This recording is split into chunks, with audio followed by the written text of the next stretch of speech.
ഹരി ഓം. കൽക്കീരൂപികളായിരിക്കുന്ന എല്ലാ നാരായണന്മാർക്കും ബൈബിൾ സന്ദേശത്തിലേക്ക് സ്വാഗതം. ഇന്ന് നമ്മൾ ബൈബിൾ സന്ദേശത്തിന്റെ 10ാമത്തെ പാഠമാണ് പഠിക്കാൻ പോകുന്നത്. 10 കൽപ്പനകളാണ് ഇപ്പോൾ നമ്മൾ പഠിച്ചുകൊണ്ടിരിക്കുന്നത്. ഇന്ന് നമ്മൾ 9ാമത്തെ കൽപ്പനയാണ് പഠിക്കാൻ പോകുന്നത്. ആദ്യം ഈ കൽപ്പന എന്താണെന്ന് നോക്കാം. അയൽക്കാരന്റെ ഭവനത്തെയോ ഭാര്യയെയോ ദാസനെയോ ദാസിയെയോ കാളയെയോ കഴുതയെയോ മോഹിക്കരുത്.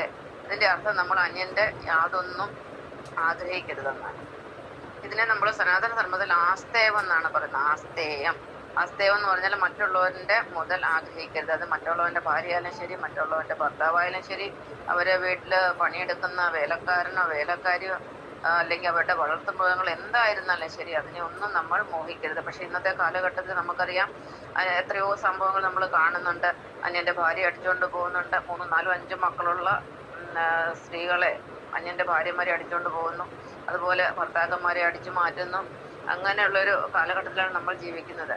ഇതൊന്നും ശരിയല്ല. സത്യത്തിൽ ഇതെല്ലാം ചെയ്യുന്ന ആരാണ്? അസുരന്മാരാണ് ചെയ്യുന്നത്. നമ്മുടെ കേരളത്തിലെ ഓരോ സംഭവങ്ങളും നിങ്ങൾ എടുത്ത് നോക്കിയാൽ അവിടെ മോഷണം നടക്കുന്നതും പിടിച്ചോറ് നടക്കുന്നതും അടിച്ചുമാറ്റം നടക്കുന്നതും കൂലി വാങ്ങുന്നതും പിന്നെ സ്വർണ്ണമായാലും എല്ലാ സാധനങ്ങളും അപഹരിക്കുന്നതും വഞ്ചനയും ചതിയുമായി നടക്കുന്ന എല്ലാം ഈ നിരീശ്വരവാദികൾ അല്ലെങ്കിൽ ഭൗതികവാദികളായ മനുഷ്യരാണ്. ഇവരെല്ലാം ശിവന്മാരാണ്, എല്ലാം ചെറുത്താന്മാരാണ്.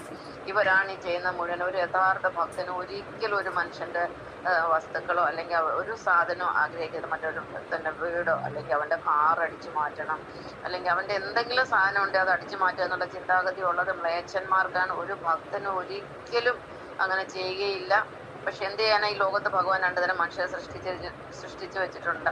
ഒന്നെന്ന് പറയുന്നത് പകൽ പോലെ ശുദ്ധമായവർ അല്ലെങ്കിൽ സാത്വികമായ ചിന്താഗതിയുള്ളവർ, സത്യദൈവത്തിന്റെ വഴിയിൽ സഞ്ചരിക്കുന്നവര്. മറ്റൊന്ന് അസത്യദൈവത്തിന്റെ വഴിയിൽ സഞ്ചരിക്കുന്നവര്, താമസന്മാരായ വിവരമില്ലാത്ത മ്ലേച്ഛന്മാരായ ആളുകളെ.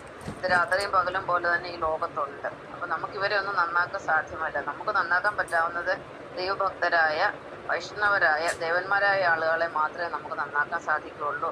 ഈ അസുരന്മാരെയും അല്ലെങ്കിൽ ഈ ശൈവരെ ഒന്നും ഒരിക്കലും ആർക്കും നന്നാക്കാൻ സാധ്യമല്ല. കാരണം രാവണനെ പോലെയാണ് ഇവരെ. അഹങ്കാരം പിടിച്ച ആളുകളാണ്. ഇവരോട് നമുക്കൊന്നും പറയാൻ പോലും പറ്റുകയില്ല. അപ്പം ഈശ്വര വിശ്വാസികളായ അല്ലെങ്കിൽ ഈശ്വര ഭക്തരായ ആൾക്കാർ മാത്രമേ നേർവഴിയെ സഞ്ചരിക്കുകയുള്ളൂ. അല്ലാത്തവരൊക്കെ വളഞ്ഞ വഴിയില് വക്ര വഴിയിലാണ് സഞ്ചരിക്കുന്നത്. അപ്പൊ നമ്മൾ ഒരു കാരണവശാലും ഒരു വൈഷ്ണവൻ അല്ലെ ഒരു ദേവൻ ഒരിക്കലും മറ്റൊരുത്തന്റെ മുതൽ ആഗ്രഹിക്കരുത്. അത് ശരിയല്ല. അതൊരു പാപം തന്നെയാണ്. നന്ദി, നമസ്കാരം.